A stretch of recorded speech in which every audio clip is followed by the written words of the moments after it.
ज्ञानाञ्जनशलाकया ज्ञानाञ्जनशलाकया चक्षुरुन्मिलितं येन तस्मै श्रीगुरुवे नमः।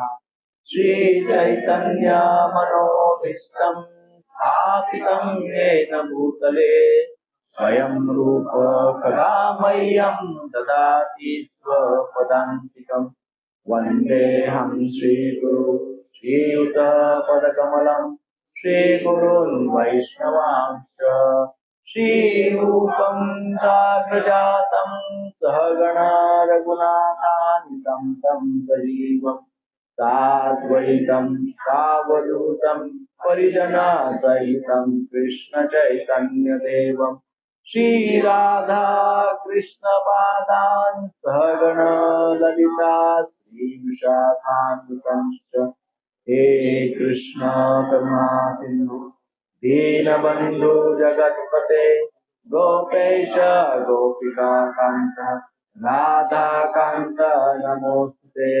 सप्तकाञ्चन गौराङ्गी श्रीराधे वृन्दावनेश्वरी वृषभानुसुते देवी प्रणमामि हरिप्रिये। वाञ्छाकल्पतरुभ्यश्च कृपा सिन्धुभ्येव वैष्णवेभ्यो नमो नमः। जय श्री कृष्ण चैतन्य प्रभु नित्यानंद श्री अद्वैत गदाधर शिवासादि गौर भक्तवृंद। हरे कृष्ण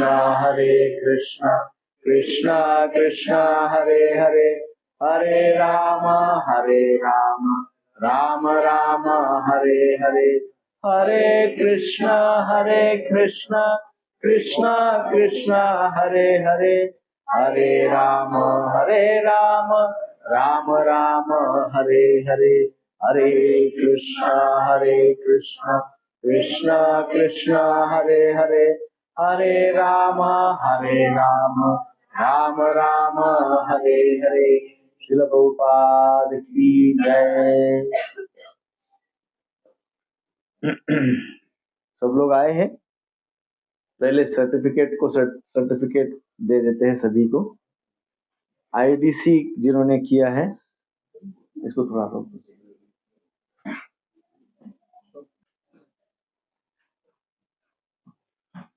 श्री श्री मायापुर परिक्रमा की जय, मायापुर यात्रा की जय। तो आज हम आने वाली हमारी यात्रा या यात्रा को परिक्रमा भी बोलते हैं। ये भी हम पैदल नहीं करते हैं, बस में करते हैं, परंतु परिक्रमा ही है। सो परिक्रमा, मायापुर परिक्रमा यात्रा के विषय में आज हम चर्चा कर रहे हैं और ये बहुत ही महत्वपूर्ण विषय है। वास्तुतः परिक्रमा इज अवर लीगेसी। परिक्रमा जो है, परिक्रमा है हमारी परंपरा है। क्या है? धाम परिक्रमा हमारी परंपरा है। हमारे गुरु परंपरा से पहले से ही ये परंपरा स्थापित की गई है हमारे गुरु परंपरा के द्वारा। कौन सी? धाम परिक्रमा, धाम वास, धाम दर्शन, धाम सेवा, ये गुरु परंपरा के द्वारा स्थापित है। तो भक्ति विनोद ठाकुर भक्ति सिद्धांत सरस्वती ठाकुर को इंस्ट्रक्शन देते हैं, उपदेश देते हैं। वो क्या कहते हैं?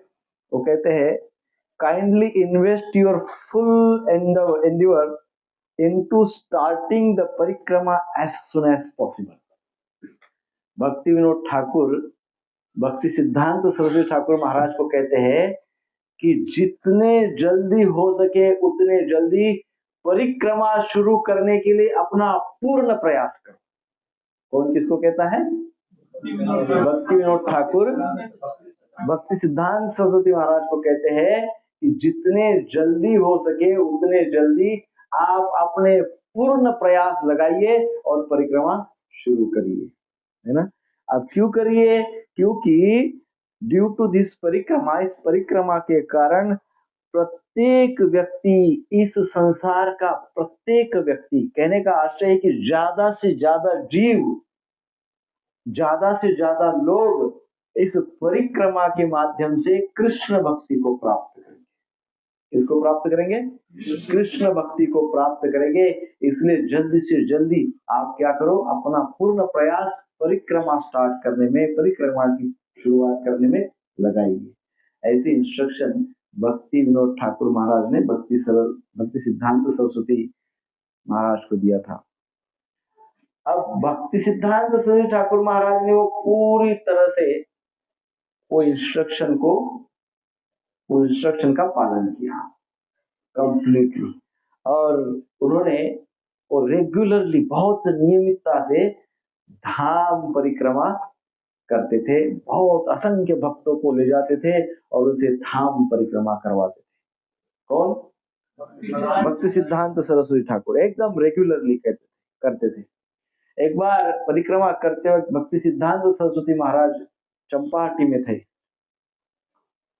परिक्रमा के दरमियान, और वहां पे 1936 की परिक्रमा में भक्ति सिद्धांत सरस्वती ठाकुर महाराज कहते हैं, इंग्लिश में लिखा है, मैं इंग्लिश में पढ़ता हूं, I can foresee that although not soon, one of my disciples, having crossed the ocean, will bring here the whole world. क्या बोलते हैं? बोलते मैं देख सकता हूं, मैं भविष्य को देख रहा हूं, भविष्य में होने वाली एक घटना को मैं अभी देख रहा हूं। 1936 में भक्ति सिद्धांत सरस्वती कहते हैं, क्या कहते हैं? मेरे एक शिष्य जो 7 समुद्र पार करके आएंगे, वो क्या करेंगे? वो सारे संसार के जीवों को यहाँ पे एकत्रित करेंगे। इस धाम में सारे संसार के लोगों को यहाँ पे लेके आएंगे। कौन? मेरे एक डिसाइपल। ऐसे कौन कहते हैं? भक्ति सिद्धांत सरस्वती ठाकुर महाराज। सो भक्ति सिद्धांत सरस्वती ठाकुर महाराज का जो प्रेडिक्शन था, जो भविष्यवाणी थी, वो सत्य हो गई। किसने सत्य की? प्रभुपाद। सो प्रभुपाद जी ने परिक्रमा किया, अनेक परिक्रमा किए प्रभुपाद जी ने। सो अब प्रभुपाद जी ने ऐसी परिक्रमा करके परिक्रमा के विषय में सबको इंस्ट्रक्शन दिए। सो आज हमारे सौभाग्य से, प्रभुपाद जी की विशेष कृपा से, प्रभुपाद जी की हमारे ऊपर कृपा अर्थात हमारा सौभाग्य, सो उस सौभाग्य से हम ये जो प्रभुपाद जी ने परिक्रमा का बहुत सुंदर उपहार हमको दिया है ना, प्रभुपाद जी ने दिया है ना ये उपहार परंपरा में। प्रभुपाद जी ने ये सुंदर परिक्रमा का जो उपहार हमें दिया है, वो प्रभुपाद जी ने उपहार देने के कारण हम भी आज परिक्रमा कर सकते हैं। और ये जो परिक्रमा हम करते हैं गुरु परंपरा की उपदेश के अनुसार, गुरु परंपरा के अनुगत्य में, तो उस परिक्रमा करने से होता क्या है? तो शास्त्र कहते हैं, साधु कहते हैं, गुरु कहते हैं कि ऐसी परिक्रमा करने से शुद्ध भक्ति प्राप्त होती है। क्या होती है? शुद्ध भक्ति प्राप्त होती है। तो इसलिए परिक्रमा करना चाहिए। तो प्रभुपाद जी आगे क्या लिखते हैं? प्रभुपाद जी लिखते हैं एक जगह पे,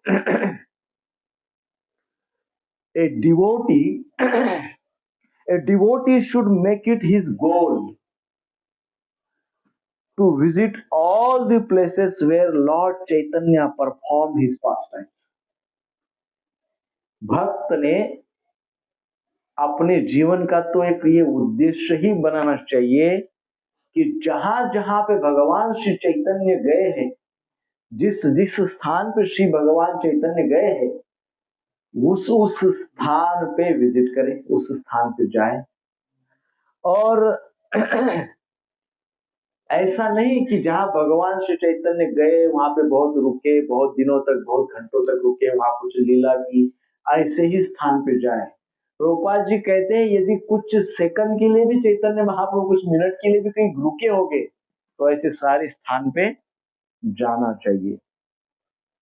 सो एक जो शुद्ध भक्त होते हैं, जिनकी भक्ति में बहुत उत्साह है, ऐसे भक्त नित्य ऐसे धामों में जाने के लिए तत्पर रहते हैं। उनको इस धाम यात्रा का बड़ा उत्साह रहता है, बड़ी तत्परता रहती है, और वो नित्य उस धाम यात्रा का चिंतन करते रहते हैं कि कब हम धाम यात्रा में जाए और कब हम उस दिव्य धाम के अनुभूति को प्राप्त करें। ऐसा शुद्ध भक्त, शुद्ध भक्ति का जिसके पास ऊंचा स्तर हो, वो भक्त ऐसे नित्य नित्य सोचते हैं। सो अब हम आज ऐसे ही हमारे गुरु परंपरा की इंस्ट्रक्शन को फॉलो करेंगे।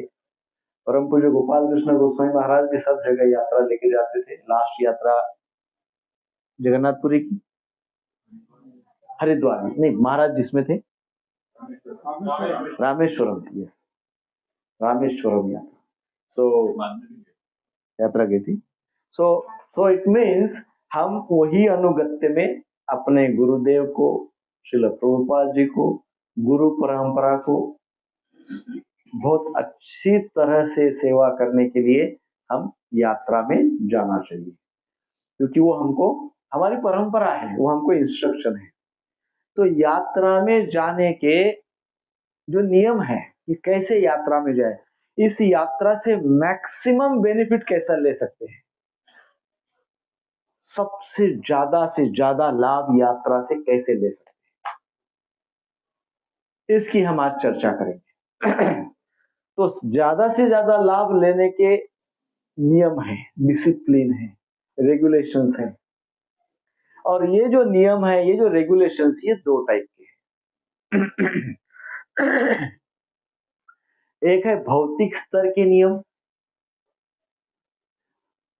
दूसरे है आध्यात्मिक स्तर के। एक है एक्सटर्नल मैनेजमेंट, दो टाइप की मैनेजमेंट होगी यात्रा में। पहला मैनेजमेंट एक्सटर्नल मैनेजमेंट, दूसरा मैनेजमेंट इंटरनल मैनेजमेंट। तो हम पहले कौन सा मैनेजमेंट स्टार्ट करें? Okay, it's a journey from external to internal, right. भक्ति मार्ग, इसको क्या कहते हैं? भक्ति मार्ग। भक्ति मार्ग means what? Journey from external to internal. So let us start with external, जिसमें आप सब लोग बहुत ही एक्सपर्ट हैं। बट फिर भी गुरु परंपरा के आदेश के अनुसार धाम के नियम की चर्चा धाम जाने के पहले होना चाहिए। और मेरा विश्वास करिए, इस बार वो हॉस्टल के रेक्टर होते हैं ना, क्या रेक्टर क्या बोलते हैं उसमें? वार्डन होते, वो क्या करते हैं? बहुत स्ट्रिक्ट रहते हैं। इस यात्रा में आप मेरा वो रूप देखेंगे। मुझे इंस्पिरेशन मिला है गुरु परंपरा से कि you are not a good teacher because you are not strict. तो मैंने फिर कहा कि मैं ऑल द टाइम तो स्ट्रिक्ट नहीं रह सकता, तो चलो कभी कभी स्ट्रिक्ट रह सकता हूँ। तो मैंने सोचा भी यात्रा के 10 दिन बहुत स्ट्रिक्ट रहना है। सो ये स्ट्रिक्ट रहने का पर्पस है, और गुरु परंपरा की इंस्ट्रक्शन दी है कि यात्रा से अपग्रेडेशन होना चाहिए। क्या होना चाहिए? यात्रा से यदि अपग्रेडेशन नहीं हुआ तो पूरा का पूरा दोष किसका है? किसका है? वार्डन का है। Only completely responsible. यात्रा में जो भी लोग जो ऑफेंस करते हैं, उसका पूरा का पूरा कर्म वार्डन को आता है, पूरा। और मैं भयभीत होकर नहीं कर रहा हूं ये, वो तो वार्डन को आता है, वो तो तब कर लेंगे, कुछ कर लेंगे, लेकिन जो करता है, वो जो ऑफेंस करता है, वो ऑफेंस का कोई रेमेडी नहीं है। That is big problem. तो फिर मुझे ऐसे लगा यात्रा ले जाके क्या मैं लोगों को, भक्तों को ऑफेंस के सागर में डुबो रहा हूं? तो इसलिए फिर थोड़ा इंस्पिरेशन हुआ कि इस बार मैं किसी को भी लूज नहीं छोड़ूंगा, किसी को भी कॉम्प्रोमाइज नहीं करने दूंगा। सो पहला एक्सटर्नल मैनेजमेंट का फर्स्ट रूल, यात्रा will be very strict. Don't take यात्रा lightly. First thing, no nonsense will be tolerated. Then आगे के नियम है, एक होते हैं धामवासी, आप सबको पता है, एक होते हैं धामवासी या उनको कहते हैं धाम निवासी। क्या कहते हैं? ध्यान से सुनिए, एक होते हैं धाम निवासी या वासी और दूसरे होते हैं धाम विनाशी। क्या? धाम विनाशी। एक क्या होते हैं? धाम निवासी। दूसरे कौन होते हैं? धाम विनाशी। विनाश का आप समझते हैं ना, डिस्टर्ब करने वाले। धाम की जो मर्यादाएं है, धाम का जो सत्व है, धाम की जो प्यूरिटी है, धाम की जो दिव्यता है, उसको डिस्टर्ब करने वाले, उनको क्या कहते हैं? तो हम क्या करने जा रहे हैं? धाम विनाश करने जा रहे हैं कि धाम की सेवा करने जा रहे हैं? सेवा करने जा रहे हैं। सो हमको धाम में जाकर कोई भी ऐसा कृत्य नहीं करना है जिससे धाम की प्यूरिटी, धाम के वाइब्रेशंस, धाम की जो महिमा है, वो महिमा क्या हो जाए, वो महिमा पे लांछन लग जाए, या उस महिमा को हम डिग्रेड करें, या किसी भी प्रकार से धाम को हम बदनाम करें, भक्तों को बदनाम करें, हमारी संस्था को बदनाम करें, है ना। बदनामी संस्था की भी होती है, हम संस्था की बदनामी करें, भक्तों की बदनामी। हमारे मिसबिहेवियर से केवल हमारी बदनामी नहीं होती है, हमारे मिसबिहेवियर से किसकी किसकी बदनामी होती है? पहले तो हमारे भक्तों की जो साथ में, यार कौन सा बेकार ग्रुप है ग्रुप की बदनामी होती है। देन ग्रुप लीडर है, बेकार आदमी है, कुछ उसको समझ में नहीं आता है, तो ग्रुप लीडर की होती है। देन उसके पश्चात गुरुदेव की होती है, क्योंकि वो जो ग्रुप लीडर भक्त लोग सब गुरुदेव के रिप्रेजेंटेटिव है। गुरुदेव की बदनामी अर्थात प्रभुपाद जी की इंसल्ट होती है, प्रभुपाद जी की इंसल्ट, गुरु परंपरा की इंसल्ट, और इतने लोगों की इंसल्ट भगवान तो नहीं सहन करते, है ना। सो इसलिए नो नॉनसेंस। सो इस प्रकार से धाम में जाते वक्त कुछ महत्वपूर्ण नियम है जिसको हम एक्सटर्नल मैनेजमेंट कहते हैं। सो एक जनरल नियम है, यदि हम धाम में जा रहे हैं तो धाम दर्शन के लिए जाते वक्त ज्यादातर प्रयास करना चाहिए कि भक्तों के साथ ही जाए, अर्थात यात्रा में ही जाए। प्रयास ज्यादातर करना चाहिए कि भक्तों के साथ धाम यात्रा करें। किसके साथ करें? भक्तों के साथ धाम यात्रा करें। First rule. सेकंड इज, जब हम ऐसे जा रहे हैं, मान लो अकेले जा रहे हैं या यूं यात्रा में भी जा रहे हैं, तो गुरुदेव या वरिष्ठ वैष्णव की आज्ञा से जाना चाहिए। दूसरा नियम। तीसरा नियम, जब हम यात्रा में जा रहे हैं तो यात्रा में पूरी समय भगवान का चिंतन ही करना चाहिए। भगवान के चरणों का आश्रय प्राप्त करने के लिए ही यात्रा में जाना चाहिए। किस लिए जाना चाहिए? भगवान के चरणों का आश्रय प्राप्त करने के लिए ही धाम यात्रा करनी चाहिए। और धाम यात्रा करने के पश्चात जब आते हैं तो अपने आप को देखना चाहिए कि क्या हमारा कुछ हृदय परिवर्तन हुआ है, क्या हमारा कुछ अपग्रेडेशन हुआ है, क्या हमारी कुछ प्रगति हुई है। धामवास, धाम यात्रा इज इक्वल टू परिवर्तन। धाम यात्रा इज इक्वल टू अपग्रेडेशन, परिवर्तन। और जब हम धाम से आते हैं, धाम में जाते हैं, धाम से आते हैं, तो हमारे मन के केंद्र में, हमारे मन के केंद्र स्थान में भगवान होना चाहिए, ना कि अहंकार होना चाहिए। मैंने ये किया, मैंने वो किया, मैं तो करने वाला, मैं ये नहीं होना चाहिए। क्या होना चाहिए? भगवान होने चाहिए। हमारे मन के केंद्र स्थान में श्री भगवान होने चाहिए। जो भी जहां पे जैसा भी दर्शन मिलता है उस दर्शन में समाधान, संतुष्टि मान लेना चाहिए। जैसे धाम में गए, कहीं कहीं पे बाहर से ही दर्शन मिल जाता है क्योंकि भयंकर भीड़ होती है, कभी कभी कोई मंदिर बंद होता है, कभी कुछ होता है, कभी कुछ होता है। जो दर्शन मिले वो भगवान की इच्छा समझकर उस दर्शन में संतुष्टि मान लेना चाहिए। नहीं, अरे क्या मेरे को तो अंदर जाने को ही नहीं मिला, भगवान का तो दर्शन वैसा चाहिए था, ऐसा मिला, ये ऐसा क्यों हुआ? भगवान आपको वैसा दर्शन देना चाहते हैं, ये भी तो बहुत बड़ी कृपा है, नहीं है? तो हम कह रहे हैं कि भगवान की जो कृपा है वो तो हमको नहीं चाहिए। हमारे पद्धति से दर्शन चाहिए, हमारे कंफर्ट के अनुसार दर्शन चाहिए, हमारी इच्छा के अनुसार हमको दर्शन चाहिए। भगवान की इच्छा के अनुसार हमको नहीं चाहिए। भगवान की इच्छा है कि आपको ऐसा ही दर्शन बेस्ट है आपके लिए, हम कह रहे नहीं नहीं ऐसा नहीं वैसा। तो जैसा भी दर्शन धाम में प्राप्त होता है उसमें संतुष्ट रहना है। ये लिख लो पॉइंट, आपने तो ये लेक्चर 10 बार सुन लेना।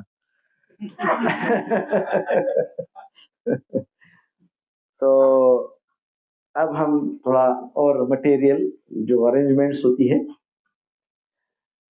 जो बहुत महत्वपूर्ण चीजें वस्तुएं होती है जो हमको ले जानी होती है, उसमें जो हमारे जीवन का इंटीग्रल पार्ट है क्या है? मोबाइल। मोबाइल की बैटरी, मोबाइल का क्या कहते हैं चार्जर, ये सब आपको लेना है। कई बार क्या होता है, व्यक्ति किसी कारण से मान लो चार्जिंग केबल या मोबाइल घर पे भूल गया ना, पूरा 10 दिन बिगड़ जाता है। 10 दिन बिगड़ जाता है। एक बार हमको ये यात्रा का एक भक्त का, हम नाम नहीं बताएंगे, पर एक भक्त का ऐसा हुआ है। हम उनके 10 दिन के जो फुल ऑफ एंग्जाइटी वाले 10 दिन हमको अभी अच्छे से याद है। तो इसलिए हम प्रत्येक भक्त को कहते हैं, भाई मोबाइल भूलना मत।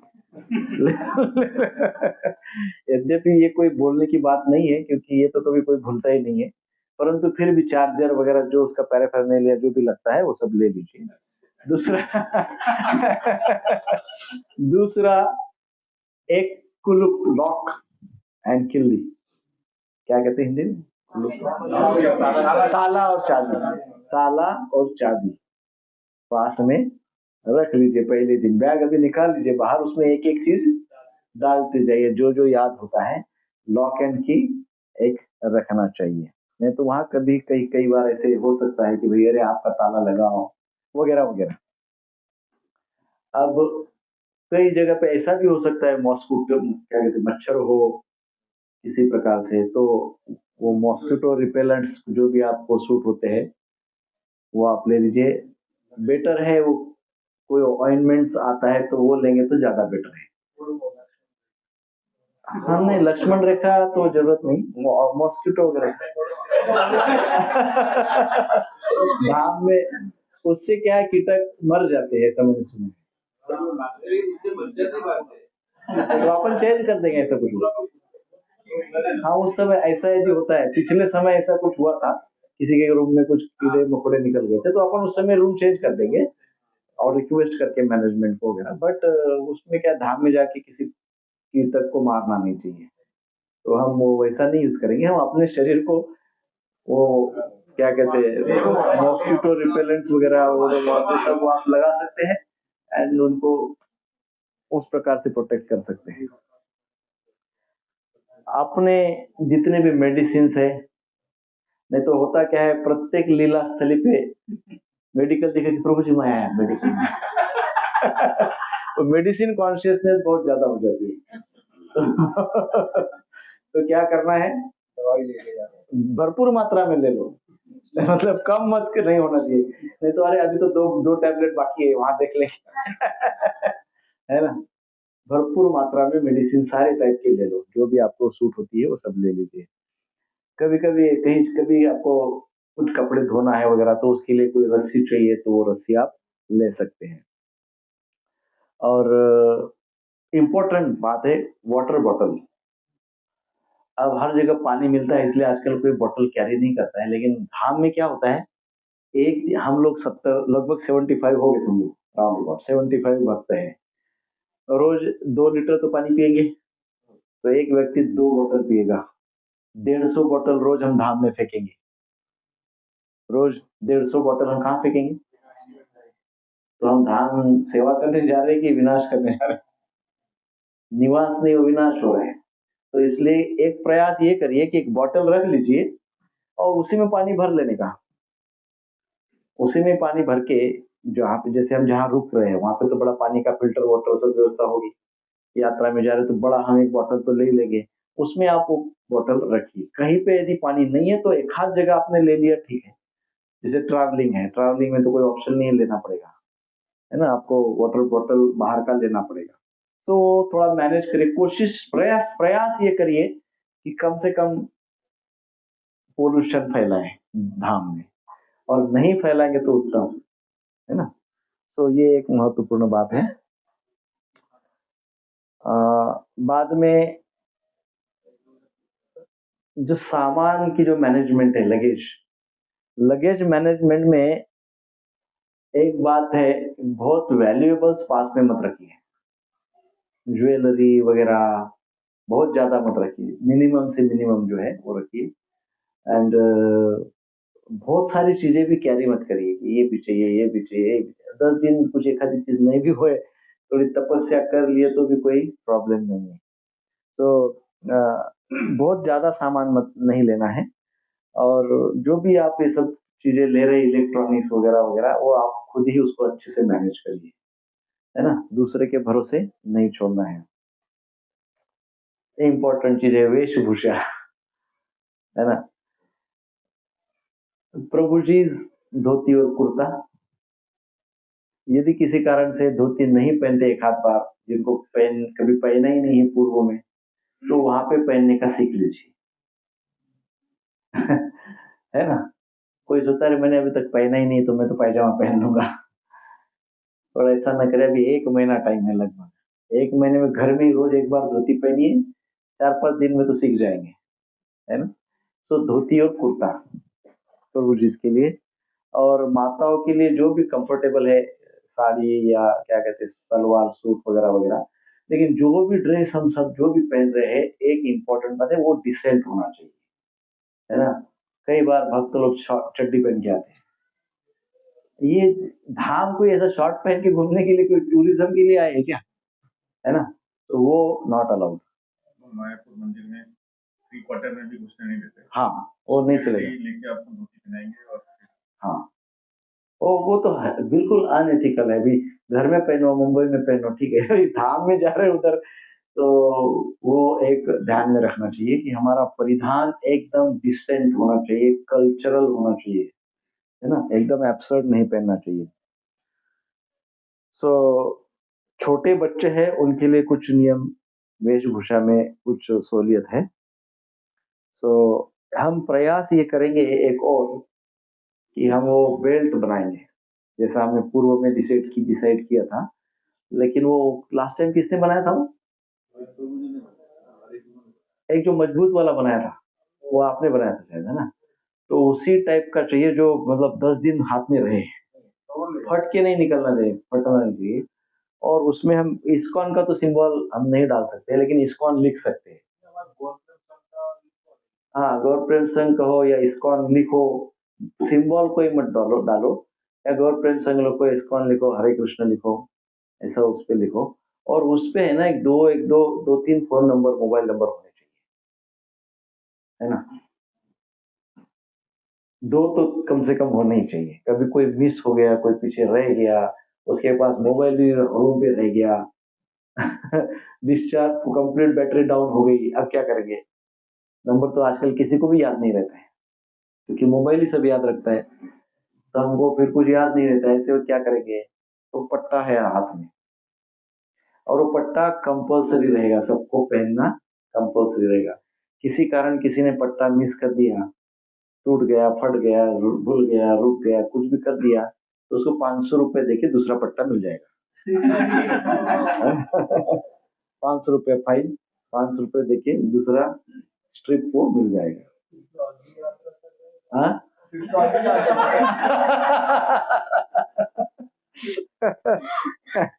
यदि अगली यात्रा तक रखा तो हम 500 रुपया देंगे।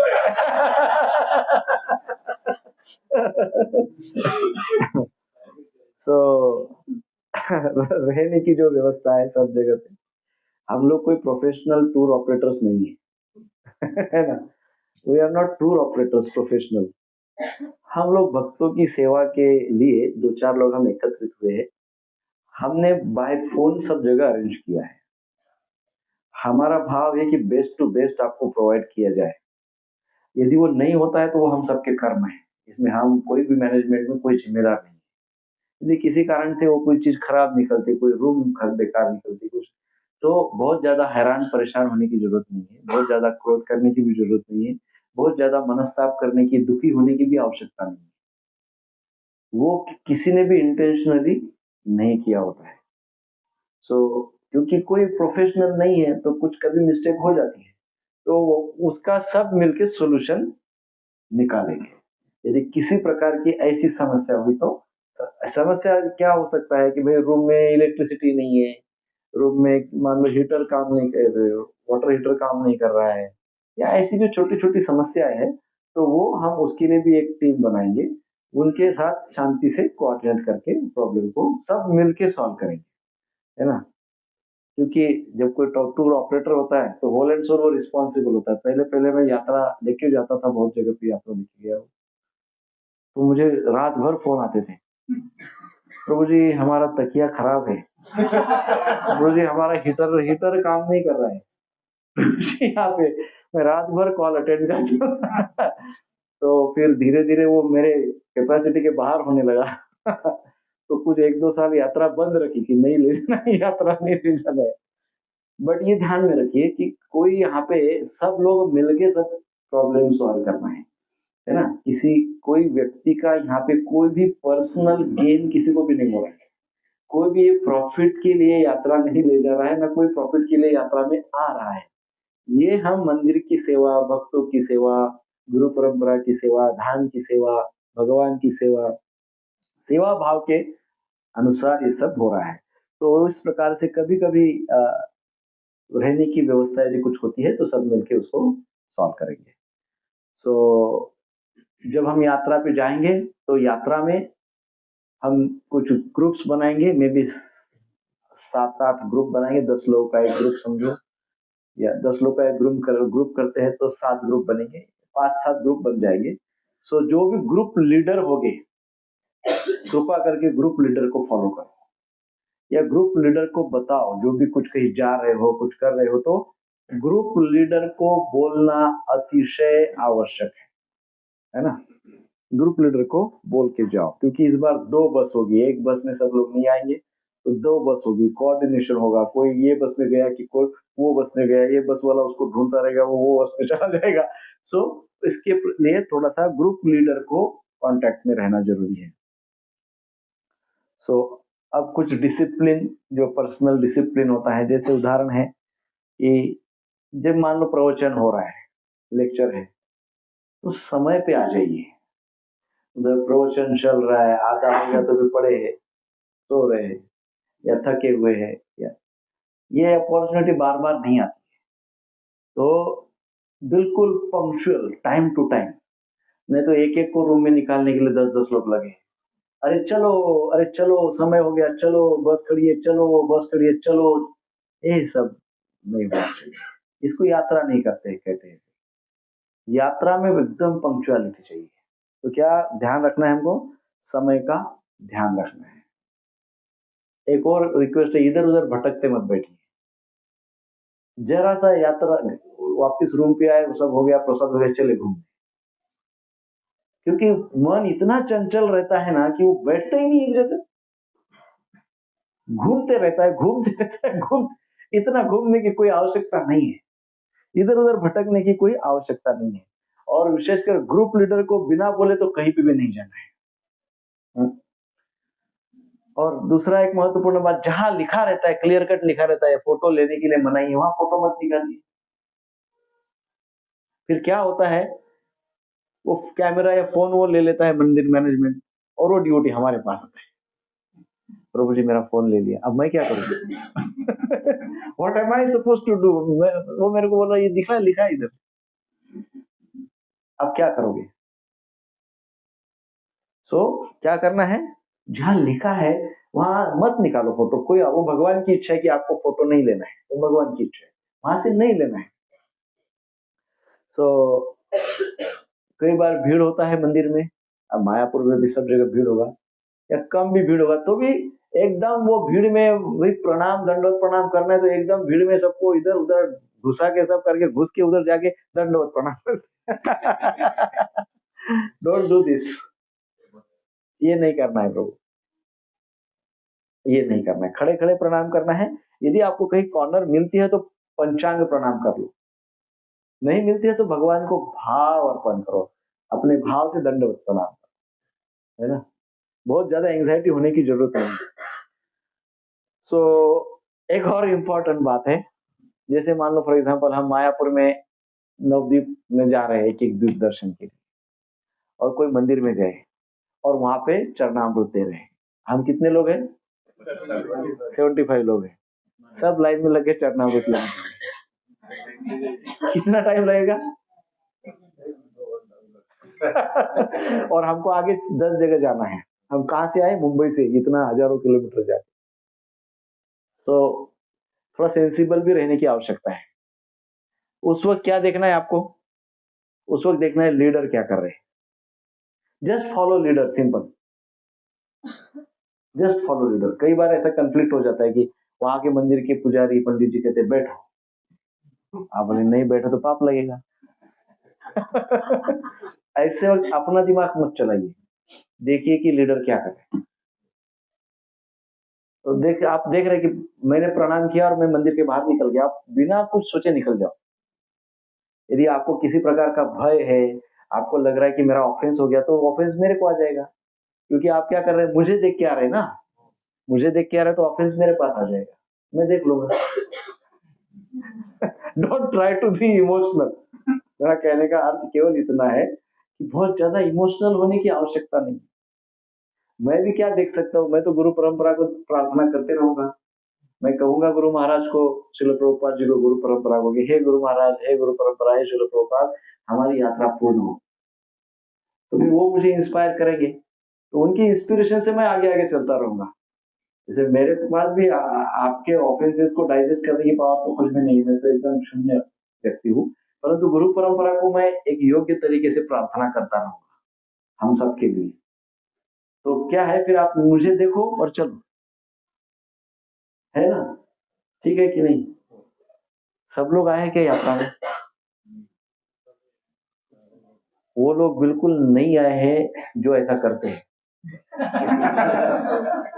उनको ढूंढ रहा हूं मैं, नहीं आए।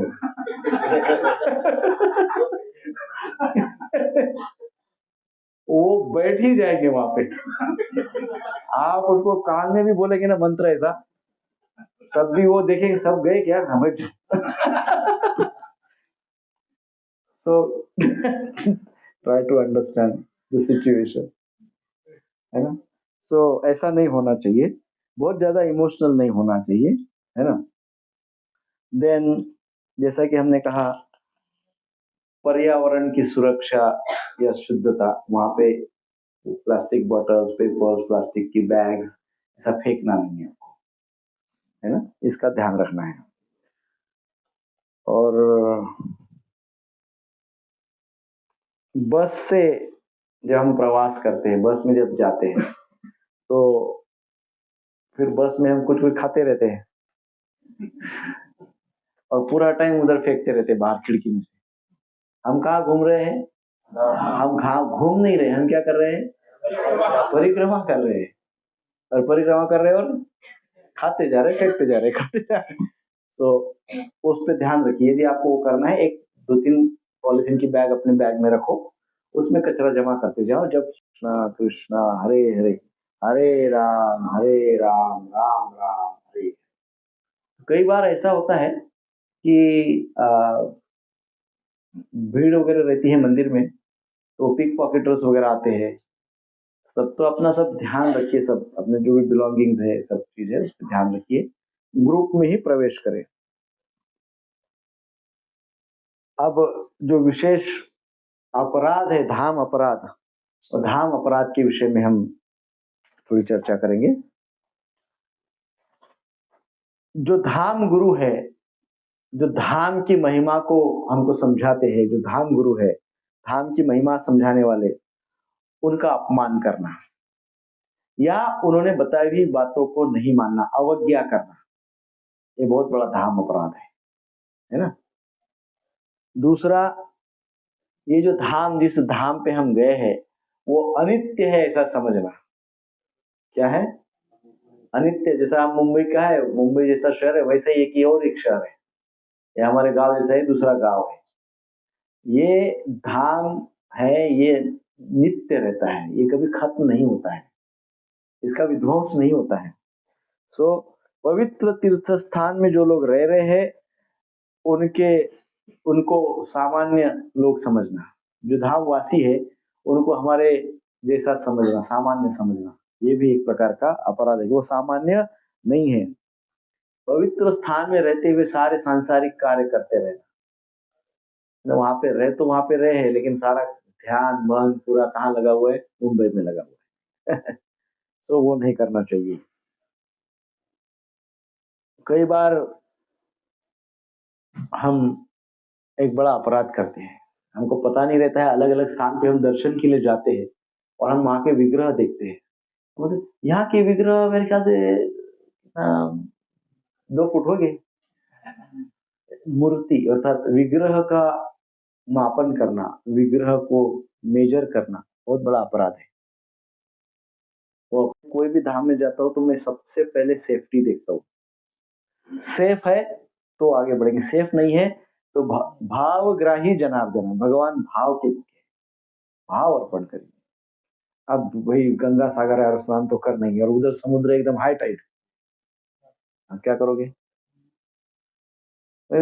वहां उस स्थान पे जाने का महात्म्य है। उस स्थान में आप गए, उस स्थान की रज आपने अपने माथे पे लगाई, हो गया कल्याण, हो गया कल्याण। बस आगे वहां जाके फिर जो सिचुएशन बनती है देखा जाएगा, परंतु उस स्थान पे आपने माथा टेका, हो गया कल्याण, बस, है ना। एक बार आप स्नान कर लेंगे, समय या अवसर मिला तो निश्चित कर लेंगे, यदि अवसर नहीं मिला, समय नहीं मिला, तो वहां पे जाके हम भगवान के नाम का जब उच्चारण करेंगे तो भगवान के नाम के जप की गंगा जी में हम स्नान कर लेंगे, और उससे जो शुद्धिकरण होता है वो जन्म जन्मांतर तक चलता है। सो वो गंगा जी तो भगवान के चरणों से आई है ना। तो जो हमारे आचार्यगण हमको बताते हरि नाम या भगवान के उपदेश या भगवत गीता या शास्त्र, यदि हम शास्त्र का अध्ययन वहां पे करते हैं, शास्त्र का पाठ करते हैं, तो हम साक्षात भगवान के मुख से आने वाली गंगा में स्नान करते हैं। यदि हम धाम में है और कथा श्रवण कर रहे हैं तो हमने क्या किया है? भगवान के मुख से जो गंगा आई है उसका तो स्नान कर लिया है। मैं भी भगवान के चरणों से आई हुई गंगा जी का स्नान न लेकर नहीं, है ना। तो ये बात ध्यान में रखिए, स्नान करते हुए कोई अकेला जाके स्नान नहीं करेंगे, ग्रुप में बता के साथ में स्नान करेंगे। माता जी सेपरेट के 10 फुट ऊपर रहता है हमेशा Mayapuri, not connected to this material world, कोई भी धाम। सो वो नहीं सोचना चाहिए क्या कि ये भौतिक अंतर नहीं गिनना चाहिए।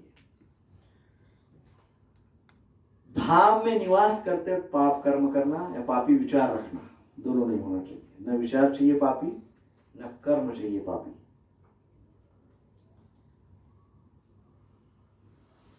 जो धाम महिमा जो शास्त्र बताते हैं उन शास्त्रों की निंदा करना वो भी नहीं होना चाहिए। जो भी धाम के विषय में शास्त्र में कहा गया है उसको मनगढ़ंत कहना या काल्पनिक कहना, ये भी एक बहुत बड़ा अपराध है। अच्छा, अब स्पिरिचुअल इंस्ट्रक्शंस करना क्या चाहिए? स्पिरिचुअली आध्यात्मिक सूचना, आध्यात्मिक सूचना में जो भी भक्त है सब यात्रा में आ रहे हैं, हो गया। हरे कृष्णा कृष्णा कृष्णा हरे। आध्यात्मिक सूचना में सबसे पहली सूचना, जितने भी भक्त यात्रा में आ रहे हैं, इवन बच्चे भी आ रहे हैं, सभी के पास बिड बैग होनी चाहिए। और सभी ने हरे कृष्ण महामंत्र का जप करना चाहिए। क्या करना चाहिए? हरे कृष्ण महामंत्र का जप करना चाहिए। जो धामवासी है, धामवासियों के प्रति कठोर शब्द का उपयोग नहीं करना चाहिए। देन यात्रा के दरमियान होटलों में, हाथ गाड़ी पे, रास्ते पे, रोड साइड पे अन्न ग्रहण नहीं करना चाहिए, है ना। अनेक लोग फिर क्या क्या खाते रहते हैं रोड पे, सो वो भी एक प्रकार का अपराध है, वो नहीं करना चाहिए। कितना भी पेट भरा हो फिर भी रात को घूमने जाते खाने के लिए, कोई आवश्यकता नहीं है, वो अपराध है। सो ऐसे शास्त्र हमारे कहते हैं कि धाम में शारीरिक स्तर पे यदि किसी भी प्रकार के कष्ट होते हैं, शारीरिक स्तर के कष्ट होते हैं, तो उसको तपस्या समझना चाहिए। क्या समझना चाहिए? किसको? हाँ, तो एक आध बार प्रसाद नहीं मिला तो क्या समझना चाहिए? तपस्या।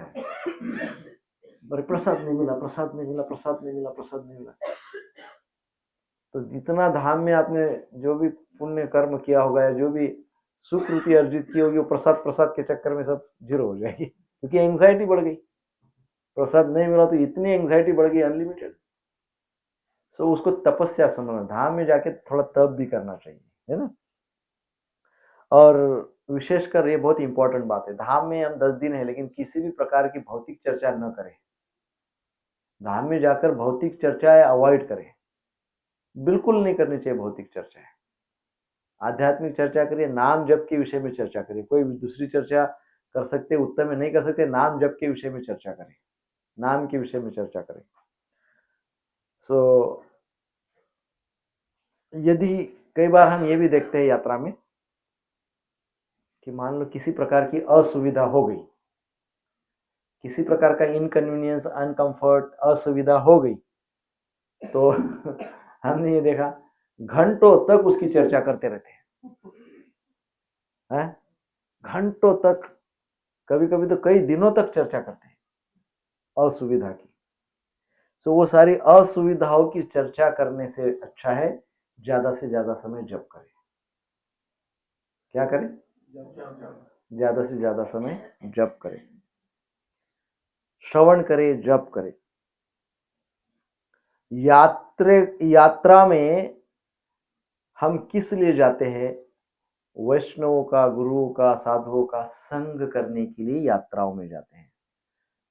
भगवान और धाम, इन दोनों का आशीर्वाद लेने के लिए जाते हैं। एक तो एसोसिएशन और दूसरा ब्लेसिंग्स। धाम में संग करने के लिए जाते हैं और भगवान और धाम का आशीर्वाद लेने के लिए जाते हैं, ना कि एंजॉयमेंट के लिए जाते हैं। एंजॉयमेंट के लिए जाते हैं क्या? एंजॉयमेंट के लिए नहीं जाते। सो सेंस ऑफ एंजॉयमेंट को घर पे ही छोड़ के जाए। यही समझ ले कि मुझे एंजॉय तो करना ही नहीं है वहां पे 10 दिन। ना फूड एंजॉय करना है, ना स्टे एंजॉय करना है, ना हमारा भ्रमण एंजॉय करना है। मुझे क्या करना है? सब में तप करना है। क्या करना है? तप करना है। क्योंकि हम किस लिए जा रहे हैं? एंजॉयमेंट के लिए तो नहीं जा रहे। किस लिए जा रहे हैं? भगवान और धाम का आशीर्वाद लेने के लिए, वैष्णव का संग करने के लिए, इसलिए हम जा रहे हैं। पर एंजॉयमेंट करने के लिए जा रहे हो तो फिर तो प्रॉब्लम है। तो यदि ये सब चाहिए, भगवान का, धाम का आशीर्वाद चाहिए, वैष्णव का संग चाहिए, तो उसका क्वालिफिकेशन है तपस्या। एंजॉयमेंट थोड़ी ना क्वालिफिकेशन है उसका। तो सेंस ऑफ एंजॉयमेंट से न जाए, सेंस ऑफ ऑस्टेरिटी, तपस्या के सेंस से हम यात्रा में जाए, है ना। कोई छोटी मोटी चीजें आपको नहीं मिलेगी यात्रा में, ऐसा हम हर यात्रा में देख रहे हैं। हम सब सोचते हैं कि एवरी यात्रा को और रिफाइन और अच्छा करने का हम प्रयास करते हैं, लेकिन एवरी यात्रा में कुछ ना कुछ चीजें, समस्याएं उत्पन्न हो जाती है, आ जाती है। सो वो तब समझना चाहिए, है ना। तो इस प्रकार से ये हो गया एक्सटर्नल मैनेजमेंट। क्या हो गया? External management. इसको बहुत ध्यान से आप कर सकते हैं और करना चाहिए। नाउ कम्स स्पिरिचुअल या internal management, and this is very important. ये बहुत महत्वपूर्ण है। भगवत धाम में हम यात्रा में जाते हैं, तो भगवत धाम करता क्या है? यात्रा में जब हम जाते हैं धाम में, धाम यात्रा करते हैं, तो धाम के प्रभाव से हमारे अंदर जो आध्यात्मिक भाव है उसको कहा गया है उद्दीपन। क्या कहा गया है? उद्दीपन। हमारे अंदर जो स्पिरिचुअल आध्यात्मिक भाव जो हमारे अंदर है वो उद्दीपित होता है। उद्दीपित होता है अर्थ क्या है? एक्टिवेट होता है, उद्दीपित होता है धाम जाने से, धाम यात्रा करने से। जैसा जैसा चेतना का हमारा जो भी स्तर होगा, जो भी हमारा चेतना का स्तर होगा, उस चेतना के स्तर के अनुसार हमारे हृदय में आध्यात्मिक भाव धाम जागृत करता है। यदि हमारा चेतना का स्तर ऊंचा होगा तो धाम क्या करेगा? हमारे हृदय में उच्च कोटि का आध्यात्मिक भाव जागृत कर देगा। और हमारा वो क्या बोलते हैं, बाकी बिहार के सामने क्या मिलता है वो? आलू भजी, आलू पकौड़ी, लस्सी, हल्ला, भल्ला भल्ला, ये भाव रहेगा तो धाम हमारे हृदय में उसी भाव को एक्टिवेट कर देगा। पूरा टाइम वो भल्ले ही ढूंढते बैठो 10 दिन तक कहाँ मिलता है, कहाँ मिलता है, पूरा समय उसी में चला जाए। जिसकी जैसी कॉन्शियसनेस है, जो धाम में जिस कॉन्शियसनेस से जाता है, उस कॉन्शियसनेस को धाम नेक्स्ट लेवल एक्टिवेट कर देता है, उद्दीपित कर देता है। तो कौन से कॉन्शियसनेस से जाना है? वंचित की चेतना वहां पे मत रखो। वंचित की चेतना अर्थात क्या? अरे मुझे ये नहीं मिला, अरे मेरे को तो वो नहीं मिला, अरे मेरा तो रूम बेकार है, अरे मेरा तो सीट खराब है, अरे मेरे को तो ये नहीं, मेरे को तो वो नहीं, मेरे को वंचित वंचित वंचित वंचित। तो भाव धाम क्या करेगा?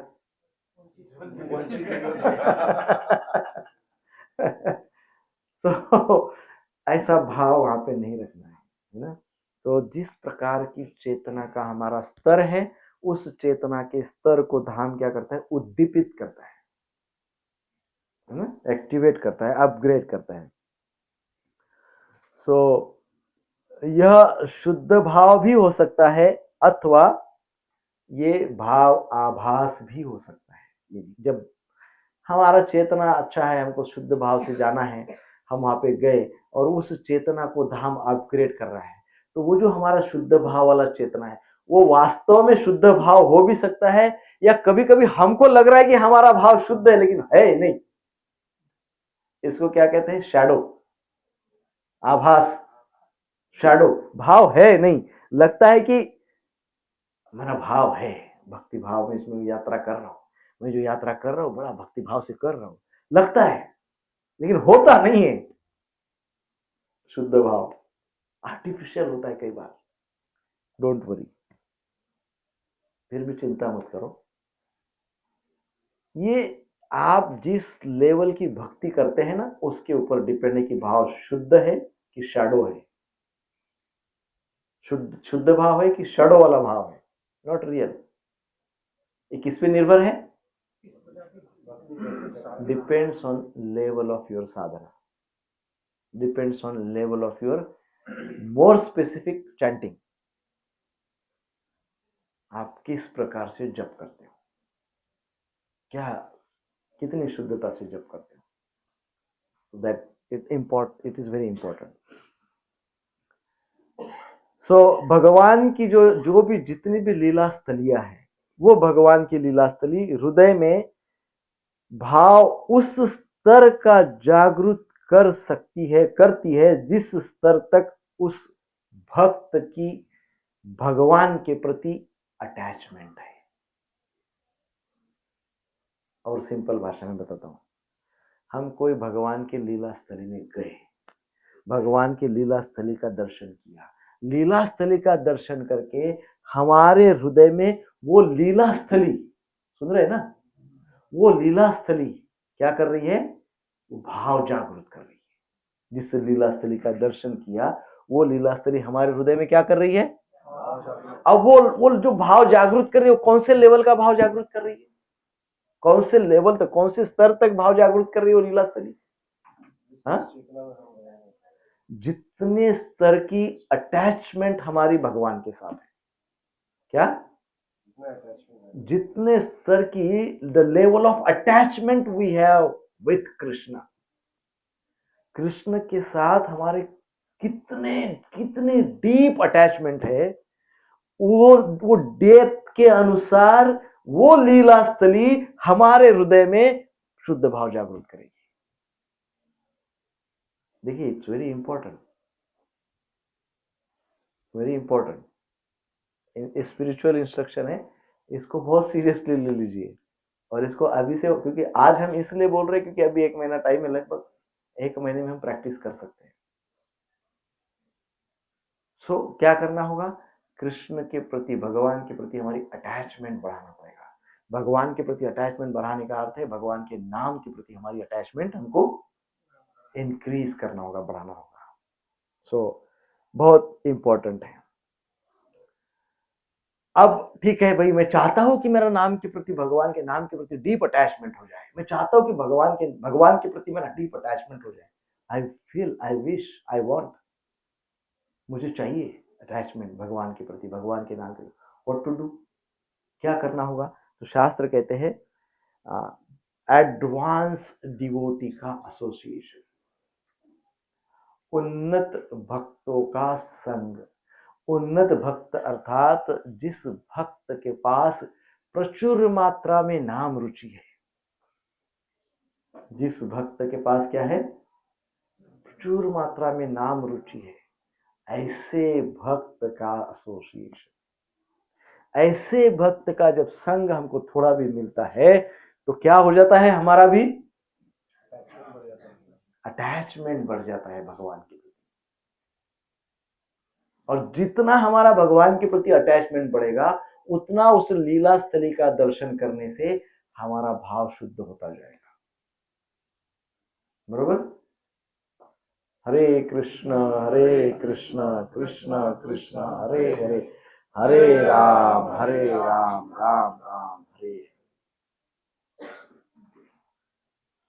जब साधक भक्त अर्थात न्यू डिवोटी, और दूसरे सिद्ध भक्त अर्थात एडवांस डिवोटी, जब साधक भक्त सिद्ध भक्त का संग करेगा, जब न्यूफाइड न्यू डिवोटी एडवांस डिवोटी का संग करेगा, तो क्या होगा?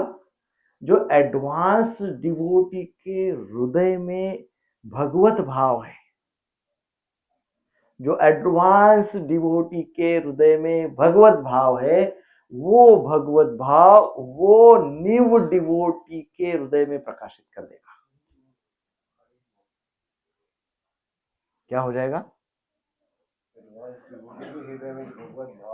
वो भगवत उसमें में भी उतने स्तर का नहीं होगा, परंतु कुछ स्तर से शुरुआत हो जाएगी भगवत भाव की, पर वो प्रकाशित निश्चित होगा। भगवत भाव उसके हृदय में प्रकाशित निश्चित होगा, है ना? सो इसलिए जब हम ऐसे भक्त के, ऐसे एडवांस डिवोटी के संग में होते हैं और फिर भगवत भाव हमारे हृदय में प्रकाशित होता है टू द एक्सटेंट, तो हमको कैसे पता चलता है? We feel blissful, we feel blissful, हमको उत्साह का अनुभव होता है, हमको आनंद का अनुभव होता है, हमको बहुत बड़ी इंस्पिरेशन मिलती है। We feel inspiring always, we feel motivated always, ये भाव होता है ना? सो ये स्पिरिचुअल इंस्ट्रक्शन है बेसिकली। अब इसको और थोड़ा सिंपल तरीके से हम सोचे कि करना क्या चाहिए एग्जैक्टली फिर इन सब बातों के लिए, व्हाट टू डू। तो first thing, one has to meditate on lila. भगवान की जो लीलाएं है उसका ध्यान करना चाहिए। क्या करना चाहिए? अब हम गंगा सागर जा रहे हैं, तो हमने उस दिन गंगा सागर की चर्चा की। अब हम जब गंगा सागर जाएंगे तो हम वहां पे कपिल देव ने जो इंस्ट्रक्शन दी है उनकी चर्चा करेंगे। तो क्योंकि वहां की लीला वही है कि कपिल देव ने सांख्य योग का वर्णन किया है वहां, तो हम उस लीला का चर्चा करेंगे। सो क्या होना चाहिए? हमने लीला पे ध्यान लगाना चाहिए, मेडिटेट ऑन लीला। जिस जिस स्थली पे जाएंगे उस स्थली का चर्चा तो हो गई, तो उस चर्चा, उस लीला कथा का ध्यान करना चाहिए, चिंतन करना चाहिए, रिफ्लेक्शन करना चाहिए, मनन करना चाहिए, पहली बात। दूसरी बात, उस लीला स्थली के महात्म्य का ध्यान करना चाहिए, सिग्निफिकेंस ऑफ द प्लेस। क्या करना चाहिए? हाँ, meditate on significance of the place. वो जो लीला स्थली है, उस लीला स्थली के महात्म्य का ध्यान करना चाहिए। पहला क्या था? वो लीला का ध्यान, फिर वो लीला से वो स्थली कैसे महान बन गई है, what is the significance of this place, उसका मेडिटेट करना चाहिए। तीसरा बहुत महत्वपूर्ण है, वो जिस लीला स्थली पे हम जा रहे हैं, हाँ इट इज वेरी इंपॉर्टेंट प्रभु जी, जिस लीला स्थली पे हम जा रहे हैं उस लीला स्थली का क्या मूड है, वो मूड हमको अपने हृदय में स्थापित करते आना चाहिए। हमने क्या करना चाहिए? वो मूड अपने हृदय में स्थापित कर देना चाहिए। जिस लीला स्थली पे हम जा रहे हैं, मायापुर जा रहे, औदार्य भाव, पतित पावन भाव है भगवान का वहां पे, प्रत्येक स्टेप वहां पे डांस है, अर्थात क्या? एक्सटेसी, ब्लिस, आनंद। और सबसे इंपॉर्टेंट क्या है? हरे कृष्ण महामंत्र है ना। मायापुर में दूसरा कोई संप्रदाय ही नहीं है, ओनली जो भी संप्रदाय वो हरे कृष्ण। सो क्या मूड है वहां का? नाम रुचि।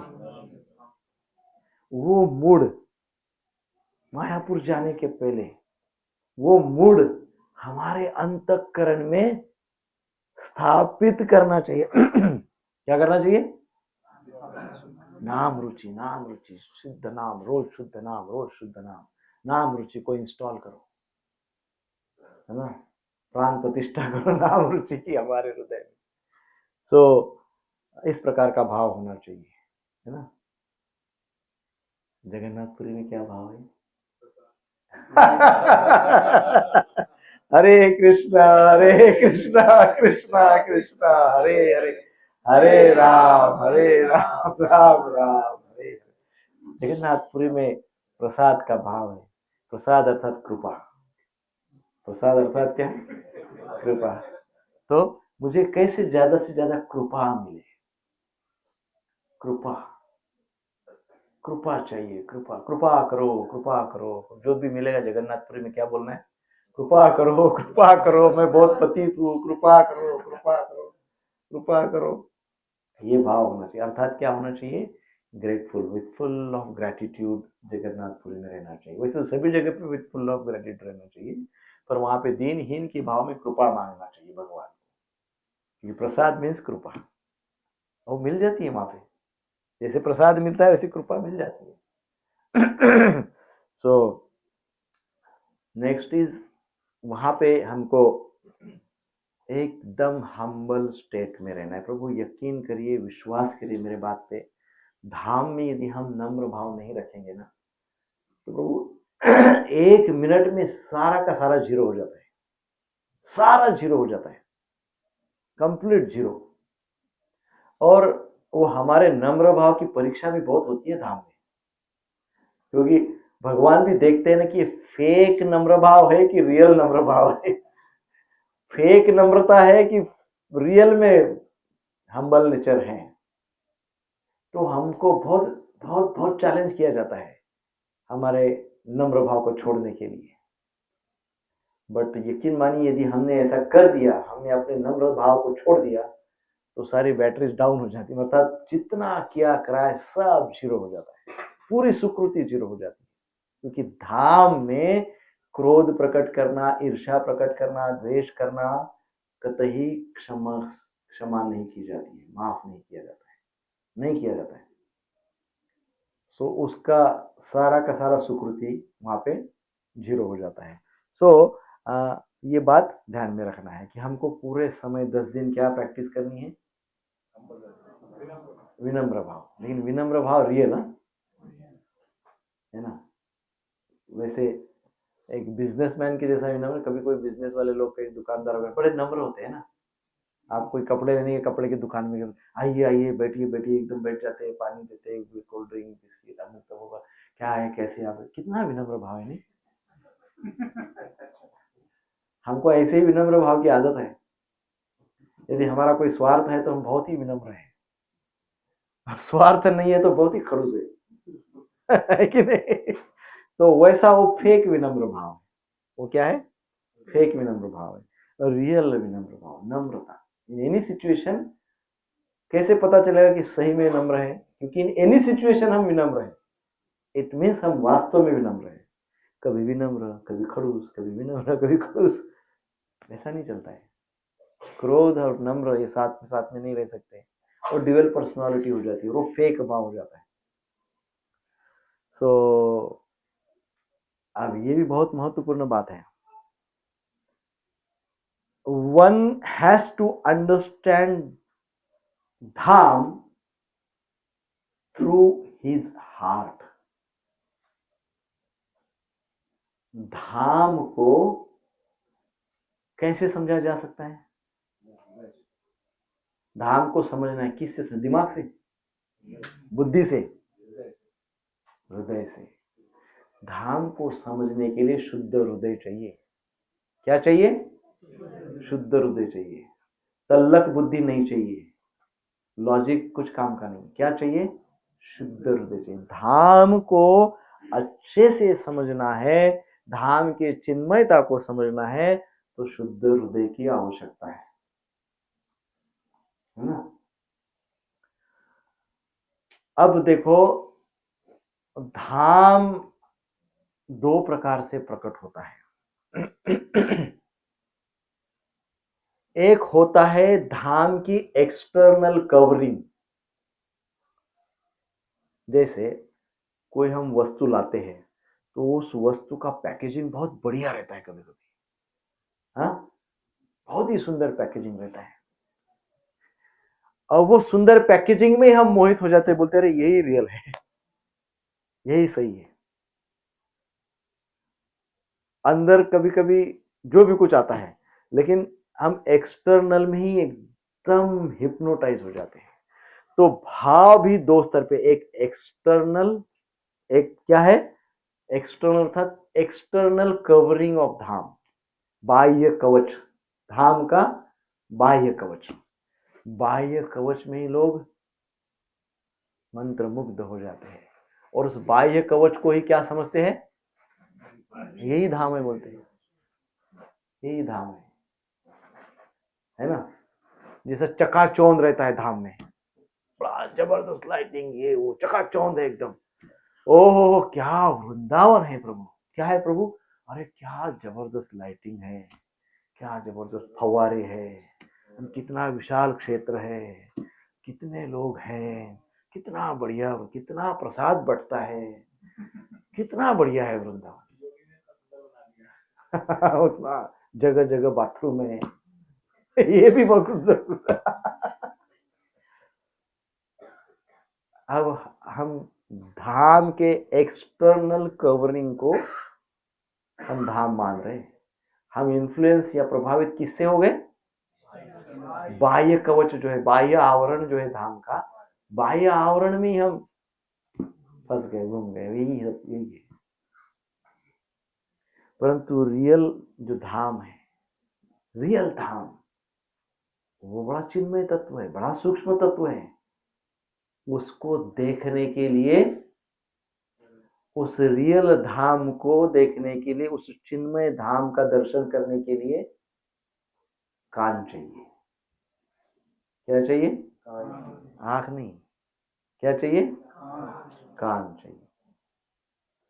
लीला श्रवण, जिसने अच्छा किया है, जिसने बहुत अच्छा गुरु परंपरा से श्रवण किया है, धाम महिमा शास्त्र का श्रवण किया है, उसी को रियल धाम दिखेगा, उसी को शुद्ध धाम दिखेगा। अदरवाइज बाह्य आवरण कोई धाम समझ लेगा,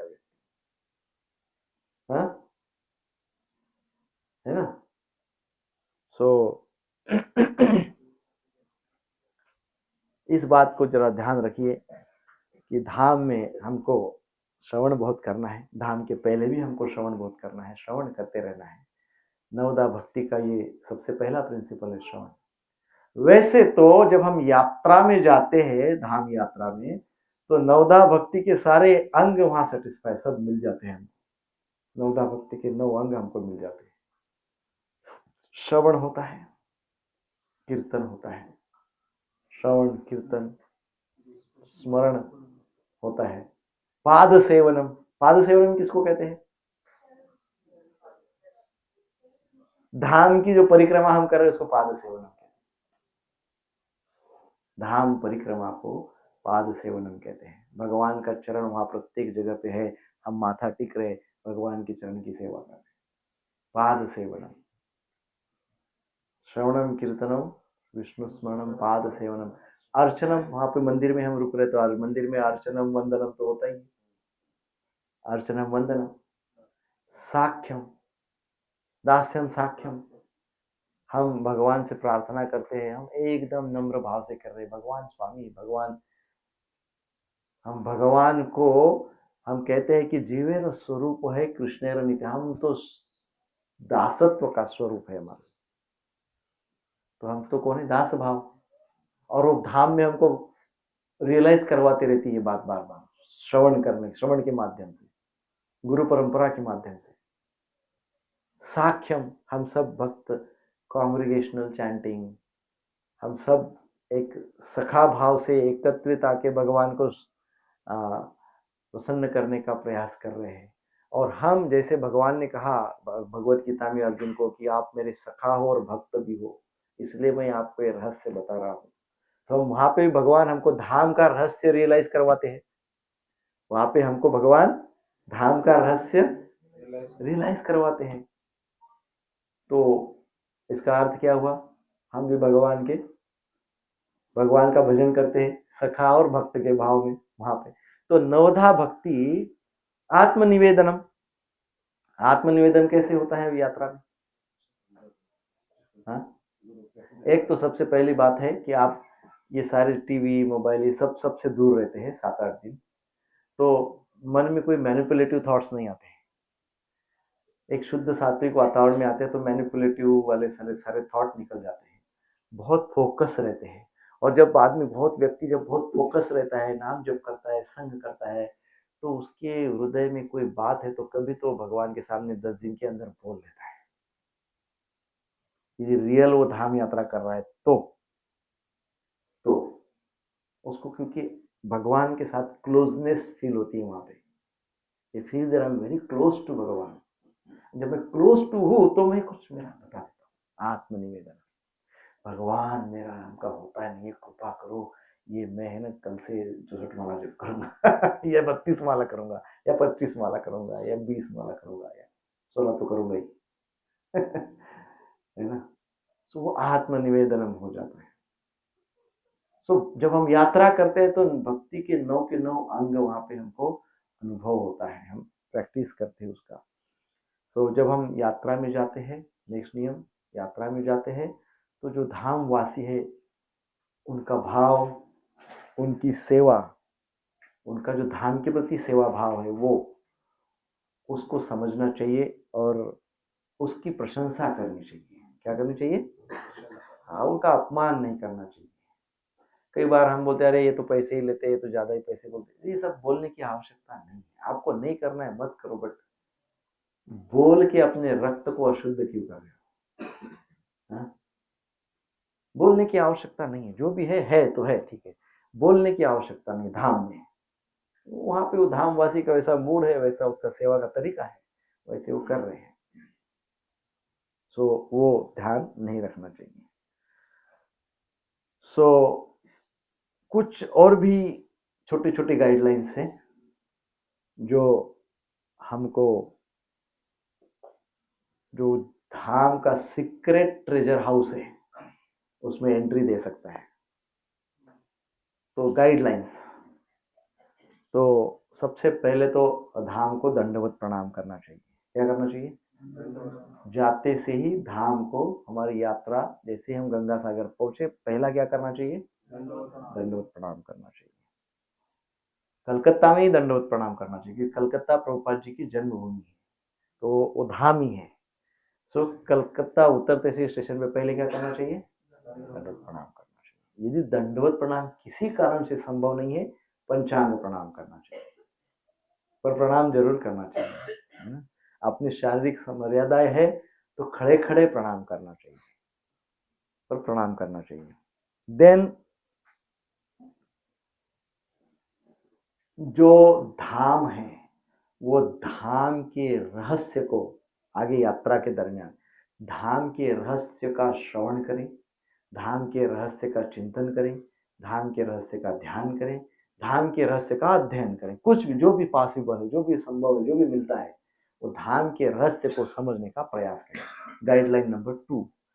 गाइडलाइन नंबर 3, बड़े ही नम्र भाव से, बहुत ही नम्र भाव से श्रील गुरुदेव, श्रील प्रभुपाद, गुरु परंपरा, गौर निताई, श्री राधा गिरधारी जी, जगन्नाथ बलदेव सुभद्रा जी को मन ही मन में प्रणाम करना चाहिए और वो प्रणाम करते रहना चाहिए मन ही मन में, और प्रार्थना करे कि हे गुरुदेव, हे श्रील प्रभुपाद, हे गुरु परंपरा, हे श्री भगवान, कृपा करके भगवान की लीलाओं का स्पर्श हमारे हृदय में होने दें। क्या करें? कृपा करके भगवान की जो लीलाएं है उन लीलाओं का स्पर्श हमारे हृदय में हो, ऐसी कृपा करें, ऐसी प्रार्थना। क्योंकि हम धाम में भ्रमण करें, धाम क्या है? भगवान की। धाम क्यों जाते हैं? क्योंकि धाम भगवान की लीला स्थली है, तो उन लीलाओं का स्पर्श हमारे हृदय में हो। श्रील प्रभुपाद जी व्रजमंडल की जब परिक्रमा करते थे भक्तों के साथ, तो श्रील प्रभुपाद जी व्रजमंडल की परिक्रमा में सबसे पहले जैसे ही परिक्रमा शुरू करते थे, यात्रा शुरू करते थे, व्रजमंडल यात्रा, सबसे पहले कीर्तन करते थे। क्या करते थे? बहुत उत्साह से कीर्तन करते थे। और फर्स्ट थिंग कीर्तन, सेकंड थिंग प्रभुपाद जी खूब हरि कथा करते थे, खूब प्रवचन होते थे। और यात्रा को कंक्लूड, यात्रा का समापन प्रभुपाद जी पुनः कीर्तन से करते थे, पुनः कीर्तन से। दिस इज हाउ द यात्रा इज। इस प्रकार से परिक्रमा होती है। सो धाम, जैसा कि हमने कहा, धाम का अर्थ है, धाम अर्थात भगवान का जो सच्चिदानंद विग्रह है ना, भगवान, तो भगवान का जो आनंद रूप है, ब्लिसफुल है ना, इनर ब्लिस ऑफ कृष्णा। धाम अर्थात एग्जैक्टली भगवान के आनंद की मूर्ति, भगवान की कृपा मूर्ति जैसे प्रभुपाद जी है, भगवान की आनंद मूर्ति अर्थात कौन? धाम। It's a manifestation of inner bliss of Krishna. भगवान के वो चिन्मय आनंद का साक्षात रूप अर्थात धाम। नॉट वेरी ऑर्डिनरी, उसको बहुत सामान्य नहीं समझना चाहिए।